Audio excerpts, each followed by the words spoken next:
Revenue వ్యవస్థ చరిత్రలో భూభారతి చట్టం ఒక నూతన అధ్యాయమని పలువురు ప్రముఖులు స్పష్టం చేశారు.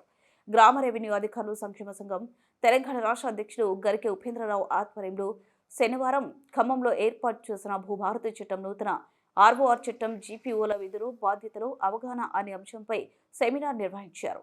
ఈ కార్యక్రమానికి ఖమ్మం భద్రాద్రి జిల్లాతో పాటు పలువురు ప్రముఖులు హాజరయ్యారు. ఈ సందర్భంగా టీజీటీఏ ఖమ్మం భద్రాద్రి జిల్లా కన్వీనర్ కోట రవికుమార్, రెవెన్యూ చట్టంపై అనుభవం ఉన్న ప్రముఖులు K Venkateswararao, Adiraju, Sitaramaraju, senior journalist Vanam Nagaiah, గ్రామ రెవెన్యూ అధికారులు, సంక్షేమ సంఘం తెలంగాణ రాష్ట్ర ప్రధాన కార్యదర్శి లక్ష్మీ నరసింహులు తదితరులు హాజరయ్యారు. ఈ సందర్భంగా వారు మాట్లాడుతూ రెవెన్యూ వ్యవస్థ బలోపేతానికి మనమంతరం కృషి చేయాలన్నారు. తెలంగాణ ఉద్యోగ జేఏసీ చైర్మన్ లచ్చిరెడ్డి, వారి రాష్ట్ర బృందం, గ్రామ రెవెన్యూ అధికారులు, సంక్షేమ సంఘం రాష్ట్ర అధ్యక్షులు గరికె ఉపేంద్రరావు సారథ్యంలో ప్రభుత్వ సూచనల మేరకు ప్రభుత్వం అండతో భూభారతి చట్టం విజయవంతం చేద్దామన్నారు. ఈ కార్యక్రమంలో వివిధ ప్రాంతాలకు చెందిన వీఆర్ఓలు పాల్గొన్నారు. ఈ అమూల్యమైన సమయాన్ని మా కోసం, మా వ్యవస్థ కోసం కేటాయించినందుకు ప్రత్యేక ధన్యవాదాలు తెలియజేస్తా ఉన్నా. ఇక్కడున్న మేధావులు మన ఉద్ధరణ కోసం, సమాజంలో గౌరవంగా బ్రతకడం కోసం, కుటుంబంలో కూడా ఆనందంగా, ఆరోగ్యంగా, ఆర్థికంగా బలోపేతమై చక్కటి జీవనాన్ని కొనసాగించే విధంగా, వృత్తి చైతన్యాన్ని కల్పించే విధంగా మహానుభావులు మనకెంతో జ్ఞానాన్ని ఇచ్చినందుకు ఈ దినాన్ని చాలా గర్వంగా ఫీల్ అవుతా ఉన్నా, గొప్పగా ఫీల్ అవుతా ఉన్నాం. సోదరిమణులారా, నూతనంగా జీపీఓలుగా వస్తున్న మనకి అనేక సమస్యలు మన ముందు కళ్ళాడుతూ ఉన్నాయి, కనపడుతూ ఉన్నాయి. ఈ జీపీఓలుగా వెళ్ళడానికి కూడా చాలామంది సంకోచంగా, ఆందోళనగా, అభద్రతగా ఉన్నటువంటి పరిస్థితి మనం చూస్తూ ఉన్నాం. కొంత అవగాహన ఉండి, కొంత అవగాహన లేక సమాజంలో అనేక రకాల సమస్యల్ని మన ముందు పెడుతున్న వారు కొంతమంది అయితే, కొంతమంది మనోధైర్యాన్ని కల్పిస్తూ ఆత్మగౌరవాన్ని కాపాడుకునే విధంగా, ఉద్యోగాన్ని అభివృద్ధి చేసుకునే విధంగా, సమాజంలో సమస్త ప్రజలకు సేవ చేసి గౌరవంగా బ్రతికేదానికి ఒక మంచి బాటలు వేస్తున్న వాళ్ళు కొంతమందిగా ఉన్నటువంటి పరిస్థితిలో మనం ఏ నిర్ణయం చేయాలనే ఆలోచనలో అర్థం కాని స్థితిలో ఉన్న నేపథ్యంలో ఈరోజు ఈ క్లాస్ ఏర్పాటు చేయడం జరిగింది.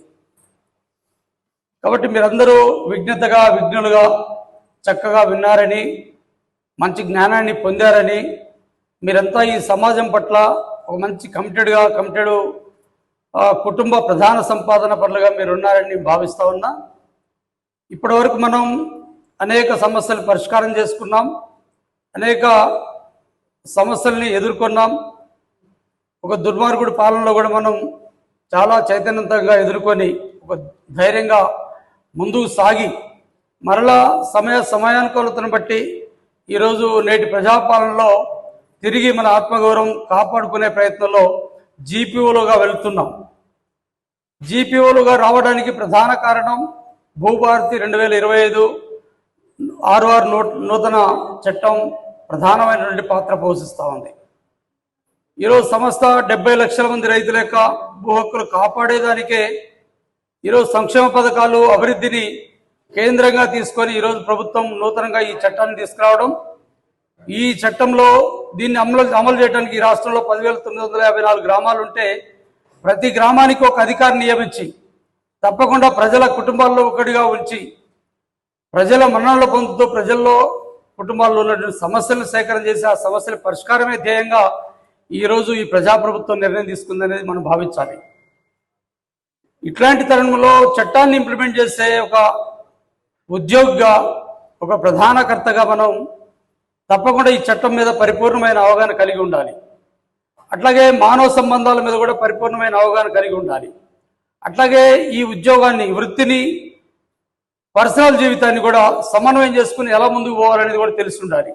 కాబట్టి ఈ మార్గాలు ఎంచుకొని ఈ మహానుభావులతో మీకు అది చెప్పించడం జరిగింది.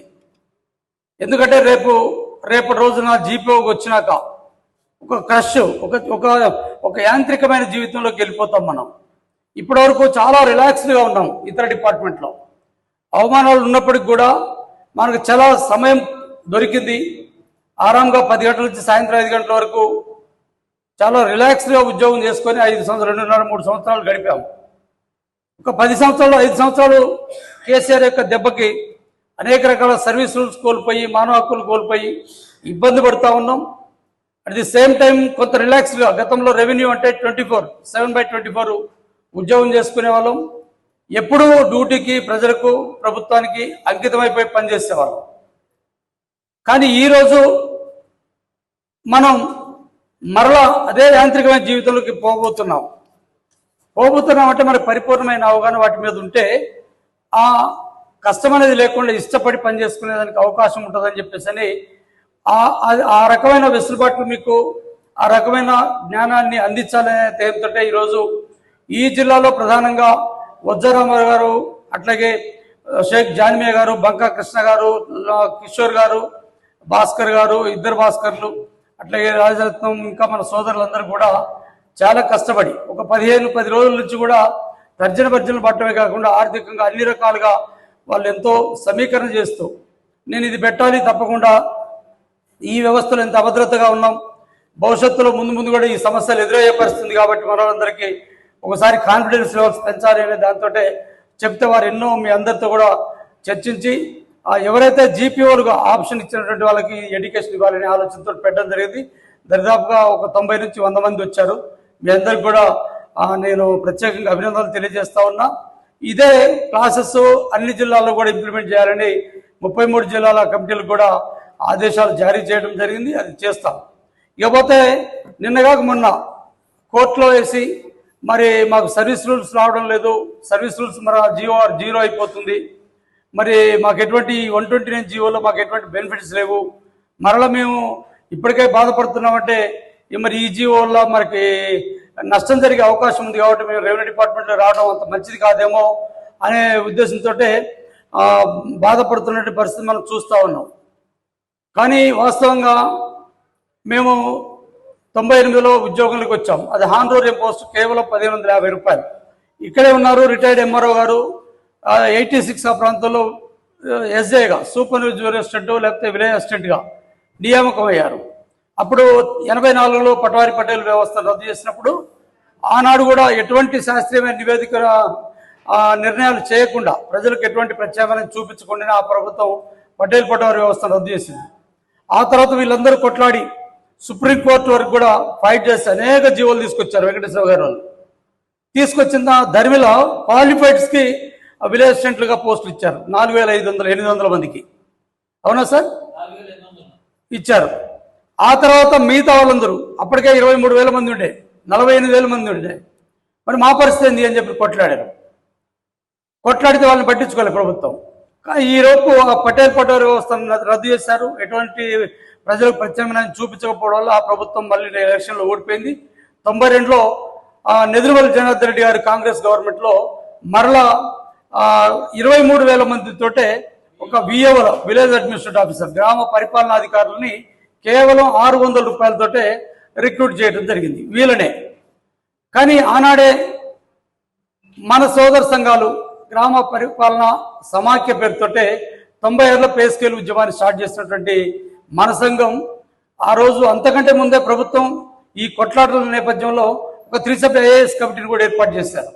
అరోరా ఐనర్సరావు, వెంకటేశ్వరరావు అనే సీనియర్ ఐఏఎస్ నేపథ్యంలో ఒక కమిటీని వేశారు. అసలు గ్రామ స్థాయిలో ఈ విఏఓస్ విషయంలో కావచ్చు, అసలు గ్రామ స్థాయిలో రెవెన్యూ వ్యవస్థ పరిపాలన చేయడానికి ఎలా ముందుకు పోవాలనే దాని మీద ఒక కమిటీ వేస్తే వాళ్ళు కమిటీ తప్పకుండా మంచి రిపోర్ట్ ఇచ్చారు. వీరి గ్రామ స్థాయిలో పార్ట్ టైం వ్యవస్థ కంటే ఫుల్ టైం వ్యవస్థ ఉండాలి, వాళ్ళకి ట్రాన్స్ఫర్ బదిలీలు ఉండాలి, వాళ్ళకి సఫిషియెంట్ జీతం ఇచ్చినట్టయితే అవినీతి ఉండదు అని చెప్పి ఒక నివేదిక ఇచ్చారు. కానీ ఆనాడు ప్రభుత్వం అది కూడా పక్కకు పెట్టేసింది. పక్కకు పెట్టేసిన నేపథ్యంలో 96లో మన స్కేల్స్ కావాలి, మాకు ఉద్యోగ భద్రత కావాలని మన సంఘం ప్రయత్నం చేస్తూ 98లో మళ్ళీ మేము ఉమ్మడి ఏపీలో 5,850 మందిని విఏఓలుగా డైరెక్ట్ రిక్రూట్మెంట్ మేము కూడా వచ్చాము. వచ్చే నేపథ్యంలో చూస్తే మాకు 1,250 రూపాయలు జీతాలు. అప్పుడు ఈ 1,250 రూపాయలతో పార్ట్ టైం అన్నారు కానీ ఫుల్ టైం మా శ్రమ దోపిడికి గురి చేస్తూ ఉన్నారు, ఆర్థిక దోపిడికి గురి చేస్తూ ఉన్నారు. అప్పుడంతా మేము యంగ్ చాప్స్ ఎట్లా మరి మన ఫ్యామిలీని గడుపుకోవాలని చూస్తే ఒకసారి టోటల్గా ఏం జరుగుతుందో చూస్తే మన పెండాల విజయరామారావు గారి నేతృత్వంలో ఒక ఆర్గనైజేషన్ జరుగుతూ ఉంది. ఇది కరెక్ట్, మనకు ఉద్యోగ భద్రత వస్తుంది, స్కేల్స్ వస్తాయి, అందరికీ ప్రభుత్వ ఉద్యోగులాగా మనం కూడా గవర్నమెంట్ బ్రతకొచ్చు అని చెప్పని ఆ సంఘంలో జాయిన్ అయినాక పాలొంచ కేంద్రంగా ఒక మండల, డివిజన్, జిల్లా, రాష్ట్ర మహాసభల వరకు అక్కడ పెట్టడం జరిగింది. అట్లాగే కోర్టుల్లో కూడా న్యాయ పోరాటం చేసి అనేక రకాలుగా చేసిన ప్రయత్నంగా 2002లో పంచాయత్ సెక్రటరీ వ్యవస్థ వచ్చింది. ఆ పంచాయత్ సెక్రటరీ వ్యవస్థ నాటిన కారకులు మనం. అప్పటికే పంచాయతీరాజ్లో వీడియోలు ఉన్నారు, సార్కి తెలుసు, ఎంపీడీఓ గారికి వీడియోలు ఉన్నారు. ఇటు రెవెన్యూకి చూస్తే బిఏఓలు ఉన్నారు, రెవెన్యూ పరిపాలనకి. ఈ రెండింటినీ క్లబ్ చేస్తూ ఒక నూతనంగా పంచాయత్ సెక్రటరీ వ్యవస్థని 369 జీవో ప్రకారం రిక్వెస్ట్ చేసేసారు. చేసినాక అప్పుడు లిమిటెడ్ మెంబర్సే ఉంటే మరి పూర్తిస్థాయి 23,000 గ్రామ పంచాయతీలు ఉంటే వాటిని ఏం చేయాలని చెప్పంటే అప్పుడు ఆప్షన్ ద్వారా టీచర్ని, బోర్ మెకానికుల్ని, అటెండర్ని, కామాటర్ని అందరూ కూడా పంచాయత్ సెక్రటరీ గారు రమ్మని చెప్పారు. అప్పుడు అందరూ రావడానికి వచ్చారు. ఆనాడున్న విధులు బాధ్యతలు చూస్తే ఘోరంగా ఉండేది, 90-95 రకాలు ఉండేది. వాటన్నిటి అనేక అంశాలు ఉన్నాయి.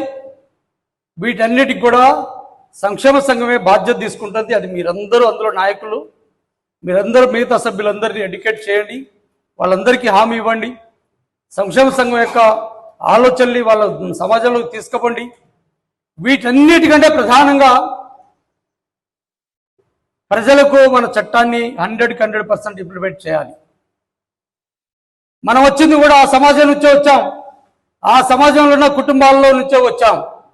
మన అమ్మ నాన్న ఉన్నారు, అన్న తమ్ముళ్ళు ఉన్నారు, అక్క చెల్లెళ్ళు ఉన్నారు, మన స్నేహితులు ఉన్నారు, మన బంధువులు ఉన్నారు. కాబట్టి వాళ్ళకి సేవ చేసుకునే ఒక అదృష్టం డాక్టర్ బిఆర్ అంబేద్కర్ మనకి ఇచ్చాడు. ఒక అదృష్టంగా భావించి మరలా రెవెన్యూ శాఖ ద్వారా అద్భుతమైనటువంటి విధులు, విధానాలతోటే, బాధ్యతలతోటే మేలుమైనటువంటి సేవలు చేసే అదృష్టం మనకు మళ్ళీ వచ్చింది. దీన్ని అదృష్టంగా భావించుకోవడం దేనికంటే ప్రజలకు సేవ చేయడానికి, ప్రజల అభివృద్ధిని ముందుకు తీసుకుపోవడానికి, సంక్షేమ పథకాల్ని నిజాయితీగా నిరుపేదలకు అందించడం కోసం ఉపయోగించుకునేదానికి మనం అందరం సమాయత్తం కావాల్సిన అవసరం ఉంది. ఈ ప్రజాపాలనలో ఎటువంటి సమస్యనైనా పరిష్కారం చేసుకునే స్కోప్ మనకుంది. అమాత్యులందరూ కూడా ప్రజాకాంక్షను దృష్టిలో పెట్టుకునే ఈరోజు పరిపాలన చేస్తూ ఉన్నారు.